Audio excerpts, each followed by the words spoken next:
Setiap kita ini akan pulang. Setiap kita akan berpindah. Di dunia saja kadang kita pindah tempat, pindah tugas, pindah domisili. Bukankah setiap perpindahan butuh bekal? Anda dari Jakarta datang ke Garut, bukankah butuh bekal? Butuh kendaraannya, butuh kecukupannya, butuh materinya. Dan satu saat kata Allah, dunia ini pun bahkan akan kita tinggalkan. Dihadapkan di pandangan kita ada orang yang wafat, kita dengar, bahkan kita lihat, bahkan kita sholatkan, bahkan kita antarkan ke kuburnya. Dan besok lusa kata Allah kita yang pulang. Pangkat, jabatan, kedudukan, harta, ilmu tidak akan pernah memberikan kepada kita pertolongan, menjadi bekal yang terbaik saat meninggalkan dunia ini. Karena itulah Nabi mengingatkan, setiap tempat punya bekalnya masing-masing. Anda dari Indonesia ke Malaysia, apa dipikir semua yang di Indonesia bisa berlaku di Malaysia? Tidak. Anda dari Indonesia ke Amerika, apakah uang yang berlaku di Indonesia laku di Amerika? Tidak. Belum tentu bisa digunakan. Mas sekarang kita dari dunia akan berpindah ke alam selain dunia. Apakah akan menggunakan bekal dunia? Kata Allah, tidak. Bekal yang dibawa saat berpulang dan kita katakan meninggal dunia itu hanya satu, yaitu amal saleh. Di dalam Al-Quran tidak disebutkan amal saleh kecuali dengan kalimat zikrullah. Zikir, zikir, zikir. Zikir adalah nama lain dari amal saleh. Sekaligus secara bahasa juga pengingat. Seakan Allah ingin mengatakan, hei ingat kamu akan wafat, ingat kamu akan meninggal. Sekarang pangkatnya tinggi, hartanya banyak, ilmunya luas. Saat pulang ingat, saat meninggal dibawa tidak itu. Pakaian cuma 2 helai kain kafan, tidak ada kantongnya.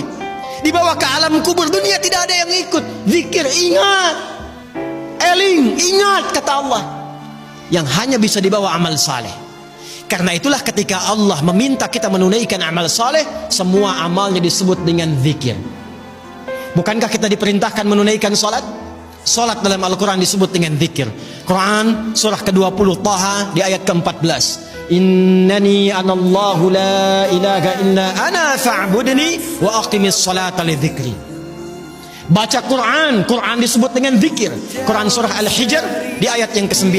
Inna nahnu nazzalna dzikra wa inna lahu lahafizun. Menghafal Quran disebut dengan zikir. Disebutkan 4 kali di surah Al-Qamar ayat 17, ayat 22, ayat 32, ayat 40. Wa laqad yassarna al-Qur'ana lidzikri fahal mim muddakir.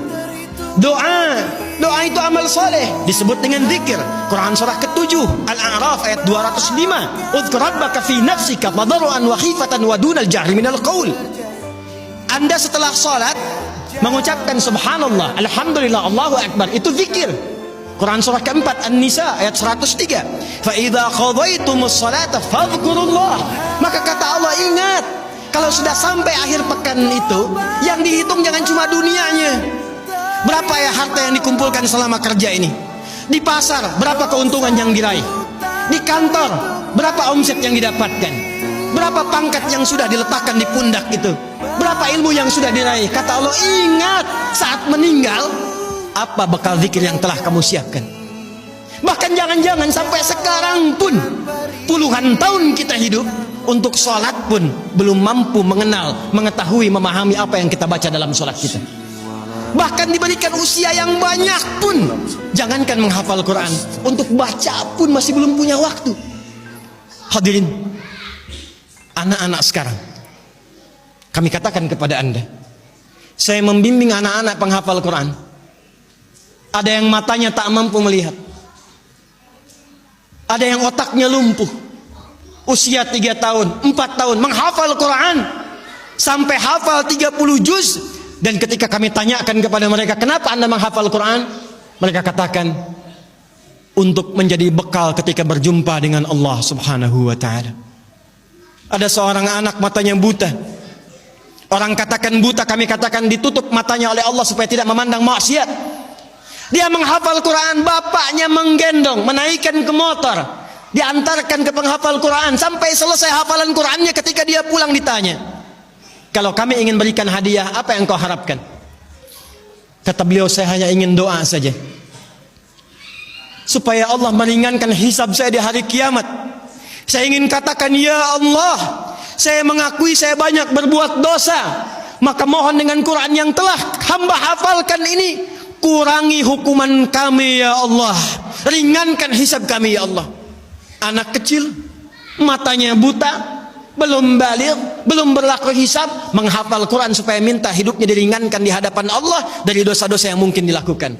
Anda diberikan 40 tahun, 50 tahun, 60 tahun, kalau sampai detik ini mengharapkan surga Firdaus, tapi belum serius mencari bekal, maka dengan cara apa lagi dan berapa lama lagi Allah memberikan kesempatan kita untuk mendekat kepadanya.